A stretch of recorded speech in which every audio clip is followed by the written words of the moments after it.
všechny ty naše poznatky někam jinam. V podstatě to vypadá, že pokud tento objev se potvrdí, tak se budou přepisovat celé dějiny původu konopí. Protože podle nálezů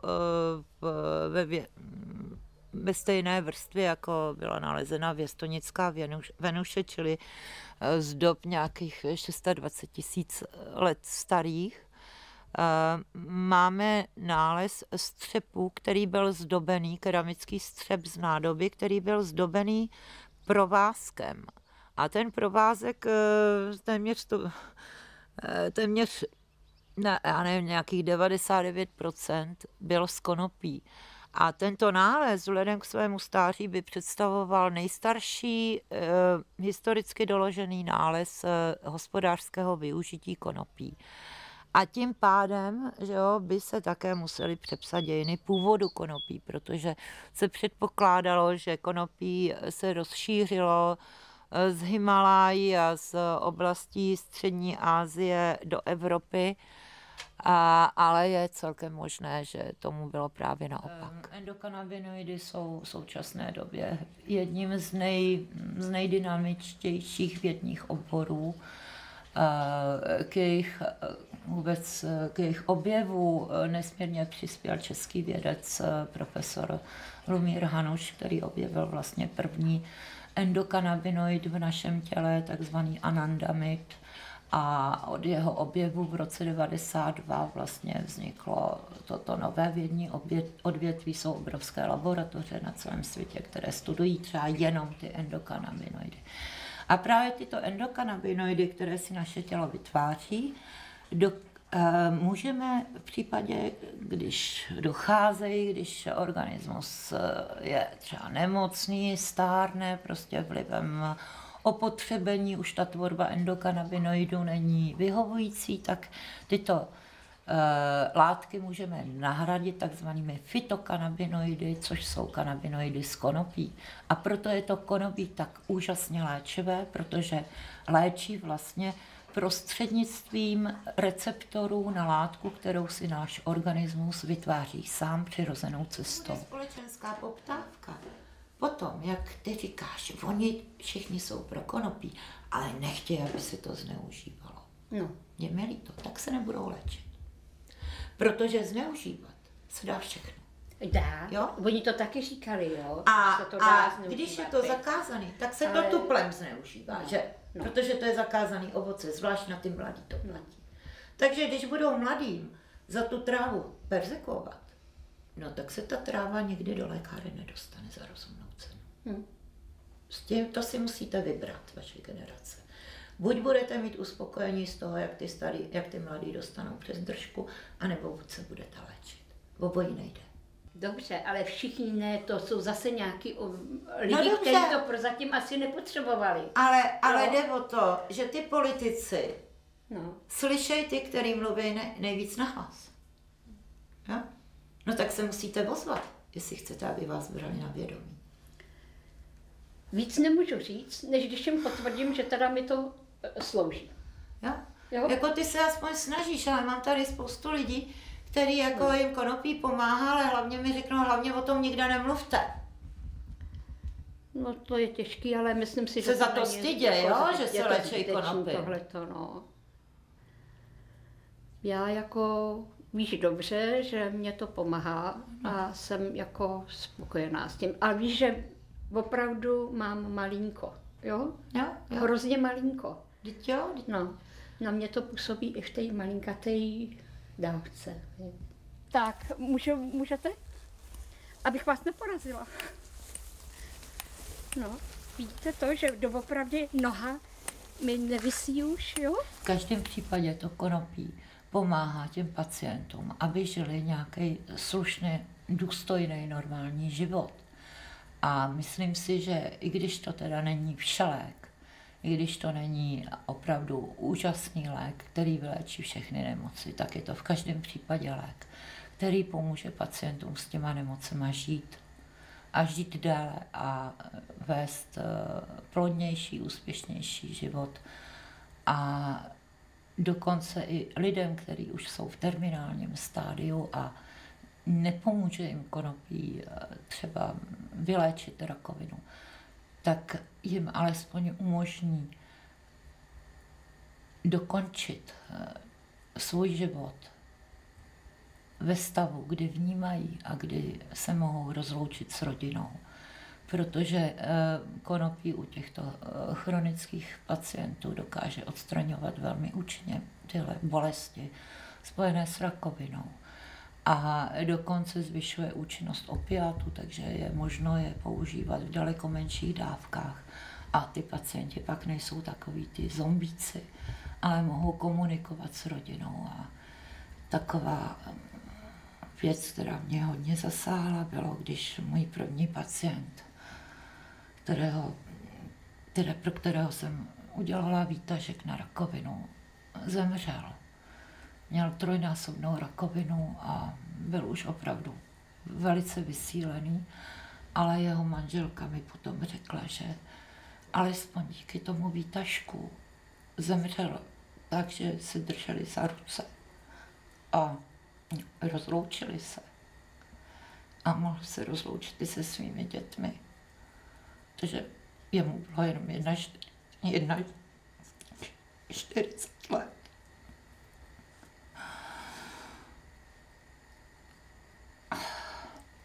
A proto si myslím, že zakazovat konopí a trestat lidi za to, že ho užívají, je nelidský zločin. A to, že konopí lze zneužívat a že to někteří lidé dělají, přece nemůže být důvodem pro to, aby se lidem zabránilo přístupu k takové bylině, takovému léku.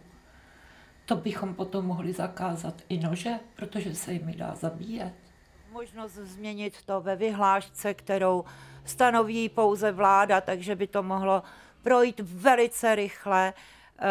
Dále by se mohlo to provést úpravami v zákonu 167 o omamných látkách, kde by se mohlo zase změnit tam ta možnost oprávněného zacházení s konopím nad žádná celá 3% a dát tuto možnost například lidem, kteří budou registrovaní jako pacienti, kteří se chtějí léčit konopím, aby si to konopí mohli pěstovat, aby z toho nevznikla mafie, která bude pěstovat konopí ve vládních sklenících a bude ho pak prodávat draze pacientům v lékárnách, případně z něj vyrobené přípravky. Považuji to za naprosto kontraproduktivní, protože v takovém případě bude ilegální pěstování konopí dál výnosným biznisem. Bude stačit, když se bude prodávat jenom o něco méně, než bude stát v lékárnách a situace se nezmění. V poslední době já sleduju monitoring tisku o drogách Newton a vidím čím dál tím častěji policie se zaměřuje na malé pěstírny kolem 10, někdy i méně rostlin. Nejsou to opravdu žádní velkodýleři, ale je vidět, že policie potřebuje prokázat činnost, tak se zaměřují na malopěstitele. A mám takový dojem, že ta snaha je vlastně tady vystrašit pěstitele konopí, vystrašit především starší lidi, kteří si chtějí konopí pěstovat pro léčebné účely, aby se nekazil zisk tomuhle připravovanému projektu pěstování konopí pod státním dohledem. Dávalo dary přírody, dary země, jako dary, které jsou jeho. Přece mu to nikdo nemůže zakazovat a pak mu to prodávat. To je zvrhlost. Jako třeba my si necháme jenom to, co potřebujeme, uděláme jako... Loni jsem měla teda 2, ještě to nebylo takhle, jako to je teď. 2 rostlinky, jeden byl samec, tak v tom se koupu, jo. No a ze samice jsme udělali výtažek, jo. A taky mi pomohlo. A hlavně je potřeba si uvědomit, že prohibice konopí je vlastně postavena na zákazu jedné látky z toho konopí. Tetrahydrokanabinolu, THC. A přitom v konopí je obsažených dalších nějakých 300, 400, možná ještě víc látek. A mnohé z těchto látek, jako terpény, nebo další kanabinoidy, které nejsou psychoaktivní, jako cannabidiol, cannabigerol a další, tak mají léčebné účinky, mají léčivé účinky, které jsou prostě prokázané, nesporné, a díky tomu zákazu THC vlastně tyto účinky lidstvo nemůže využívat. Protože ještě tady je navíc ta věc, že to vypadá, že konopí nejlépe působí v té přirozené kombinaci látek, jaké jsou v konopí. Takže vyrábět léky z konopí cestou syntetizace podle modelu molekuly kanabinoidů není tou správnou cestou. Takové léky potom nejsou dostatečně účinné, anebo mají dokonce i nepříznivé účinky, jako třeba marinol. To je čisté syntetické THC a většina pacientů ho prostě nesnáší. A nesnáší ho kvůli tomu, že má velmi nepříznivé psychoaktivní účinky. A to je právě daný tím, že je to samotné THC, protože tam chybí cannabidiol, který právě v té přirozeném mixu kanabinoidů v rostlině působí proti tomu rauši THC a činí vlastně ten psychoaktivní účinek takový, ho změkčuje, činí ho ličtějším. To třeba u toho syntetického THC chybí a to je důvod, proč pacienti prostě ho odmítají brát. A tohle bych chtěl farmaceutický průmysl a i naši lékaři, jako doktor Tomáš Zábranský, tohle to chtějí vnutit našim pacientům, aby za to platili drahé peníze. Léčba takovými preparáty na západě stojí třeba kolem 500 eur. A tihle lidi právě trvají nejvíc na tom, aby se pacientům neumožňovalo pěstovat si konopí, protože by jim to kazilo zisk. Že se tato léčba dá na vědomí lékaři se nese do karty, ale nebude na předpis lékaře, protože u nás neexistuje dostatek lékařů, kteří by byli schopni předepisovat léčbu konopím. Většina lékařů o konopí vůbec nic neví. Takže je potřeba, aby pacienti měli možnost se pro tuto léčbu rozhodnout sami, případně ji zkonzultovat s lékařem a v případě, že lékař bude mít námitky, tak je může zanést do karty, ale neměla by to být zábranou pro to, aby se taková registrace provedla. Takže když ten pacient má svého obvodního doktora, no tak když bydlí v nějaký díře jako tady, tak kde bude shánět doktora, který něco ví o konopí, aby mu předepsal? V Praze samozřejmě je to úplně jiný, v Brně, ve velkých městech, ale na venkově, v menších městech. To není tak jednoduchý a ty pacienti, kteří jsou těžce nemocní, tak těžko se budou přepravovat někam jinam, aby se nechali vyšetřit. Vysvětlete nějaký obvoďačce, která o konopí ví jenom, že je to ta hrozná marihuana, co ty mladý hulej, že když předepíše tamhle babičce konopí, že jí to zlepší roztroušenou sklerózu nebo že jí to zlepší cukrovku. To tomu ani neuvěří. Tohleto, a viděla jsem hlavně, že ta léčba bylinkama může být velice účinná. Třeba u konopí jako jsem přišla na to, že nesmírně záleží na tom, v jaké koncentraci se to konopí užívá a kde, jakým způsobem. To je strašně důležitý. Konopí má totiž úžasně silný účinky, když ho aplikujete topicky. No, třeba protizánětlivý, antibiotický, ale musíte ho dostat přímo na to místo. A čím ho dostanete dál, tak tím musíte použít silnější materiál. Prostě tohle je taková zkušenost, kterou já jsem udělala už v průběhu několika let a neustále se mi to ověřuje. A zřejmě pro takové vážné systémové choroby, jako třeba rakovina, kdy to není jenom otázka místa, že jo, ale celého organismu, tak tam je potřeba použít opravdu ten nejsilnější kalibr, a to je ten konopný výtažek z opravdu co nejsilnějšího konopí. Ale třeba pro jiné nemoci méně smrtelné, méně vážné, i když také vážné, jako třeba cukrovka nebo roztroušená skleróza, tak stačí kolikrát výtažek i ze slabšího konopí, a nebo v některých případech pacient ani ten výtažek nesnese, protože je na něj příliš silný, a osvědčí se třeba léčba jiným preparátem z konopí daleko slabší. Jo? A to potom jsou tinktura, prášek umletý z konopných listů a palic, a pak z něj vyrobené konopné mléko, konopné máslo, konopná zmrzlina, cokoliv. Jo? Konopí se dá konzumovat i v podobách naprosto nečekaných. Tu kunají dvakrát napadla. Poprvé blběnka přeletěla plot k sousedům a unikla, a po druhý jí kuna vyrvala běhák z kloubu a nemohla chodit a hrabat, což pro slepici je konečná, že jo.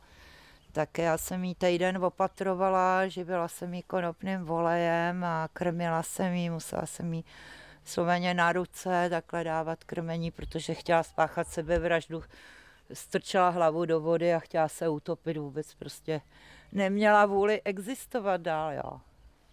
A dostala se do toho.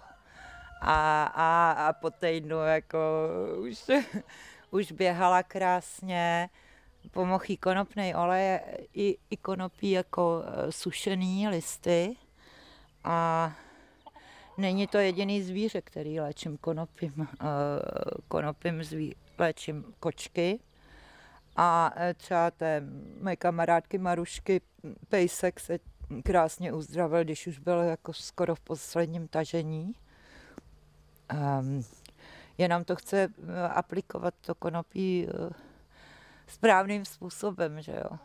Jako třeba konopný výtažek se dá použít, ale ve velmi malé množství, a hlavně se musí zabalit třeba do kousku pečiva nebo špeku, aby se nedostal do kontaktu se sliznicema úst. Protože ty by mohl poškodit. Zvířata je mají velice citlivý a začnou pak slinit, mají je podrážděný, takže se musí aplikovat tímhle způsobem konopný olej, ten bez problému, jako se může míchat do potravy a hodně na ně působí. A hlavně úžasný u zvířat je, že často jim stačí jenom jedna dávka. Existuje mnoho lidí, kteří se domnívají, že kdyby se zlegalizovalo konopí a uvolnilo se jeho užívání, takže by vypukla příšerná exploze zneužívání, že by snad nevím, všichni lidi začali, ty, kteří snad do té doby vůbec nekouřili, že se vrhnou na konopí a začnou ho hrubě zneužívat. Myslím, že to je naprostá blbost, protože ten, kdo dneska chce konopí zneužívat, si ho najde. To není žádný problém konopí sehnat na černém trhu.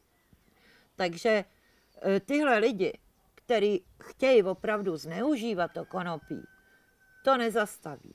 Ale když zlegalizujeme konopí, tak ztratí určitý půvab pro určitou vrstvu huličů. Jo? A to jsou ty, který by spíš hulit neměli, protože jsou příliš mladí, jsou to ještě děti v podstatě ve věku mezi 14 a 16 lety, kde to užívání konopí opravdu není dobré, protože může narušit vývoj jejich organismu, mozku. Ale v podstatě tyhle děti to neužívají, protože to konopí by pro ně bylo nějak zajímavý jako samo o sobě, ale protože je to společenský rituál, protože je to zakázané ovoce. A tyhle děti, které v podstatě opravdu by to nemělo užívat, a společnost by měla dělat maximum pro to, aby to neužívali. Vůbec žádné drogy ani alkohol, nic v tomhle věku. tak tyhle nejvíc odradí to, když konopí uvolníte pro léčbu. A když se konopím bude léčit tamhle babička revma, no tak ten puberťák opravdu už v tom hulení nebude spatřovat takovou úžasnou exotiku.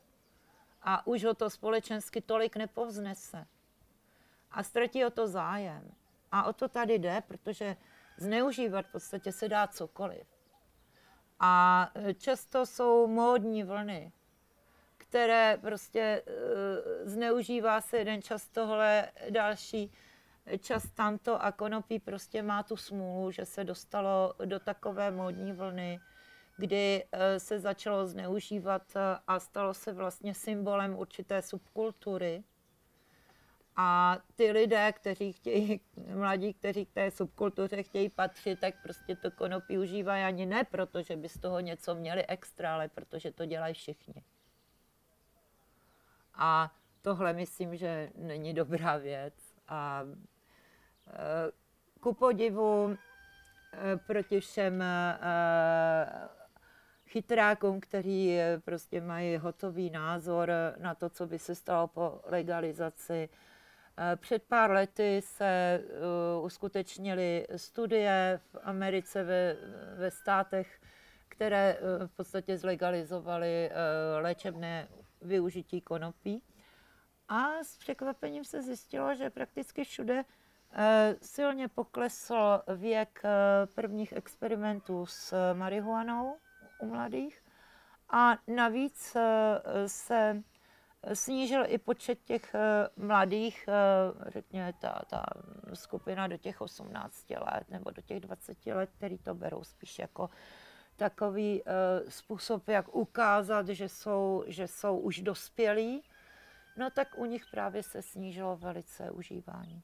A myslím si, že tohle je to, co bychom měli chtít, protože pokud zneužívají konopí dospělí, tak to není žádná tragédie, protože to konopí není škodlivější než alkohol nebo nikotin. Ale škodlivé může být, pokud ho zneužívají děti, protože těm prostě do těla nepatří žádné drogy. Dokud se nedokončí vývoj a teprve pak eventuálně by mohli začít experimentovat. Ale myslím, že rodiče by měli hlavně bránit tomu, aby děti experimentovaly s drogama příliš brzy. Protože myslím, že duchovně jim to tolik nedá jako v pozdějším věku a představuje to nesmírný riziko. No, já to moc tady nadějně nevidím u nás. Já si myslím, že se to změní, až se to změní kolem, protože ráda bych, jo, já jsem se o to snažila 10 let, ale už nemám naději. Prostě ty lidi, kteří tvrdí, že se zajímají o konopí, se o něj zajímají jen pokud na ně můžou něco vydělat a trhnout. Jinak je vůbec nezajímá. A nemocní lidi nezajímají vůbec nikoho. Jo? Jenom ty, kteří tvrdí, že se o ně zajímají, tak většinou jenom proto, že chtějí na tom vydělat. Velký prachy. Já už jsem velký prachy měla, já už jsem si je viděla, já už jsem si tím prošla a vím, že to je na nic. Takže potom ani netoužím. A nehodlám se špinit s těma lidma. Já jsem se snažila, a nemá to cenu, protože čím víc čas plyne těhle lidi mladí, kteří kdysi byli, stárnou a stávají se čím dál tím hamižnějšíma. A já prostě s takovejma krysama nemůžu spolupracovat, je mi líto. Podívejte, otočte se. Tohle je nádhera. Ty pampelišky s těma tulipánama. To je prostě krása. No, tohle mám ráda. Tohle v Praze nemáte. V Praze, když člověk vyleze z baráku, tak si nemůže sednout na zápraží a čumět na rozkvetlý tulipány a pampelišky. A to hned, jak snesl sníh, tak během 14 dnů rozkvetly fialky a to tady vonělo. Všude tady byly v trávníku, ještě tráva byla malinká, všude byly fialky.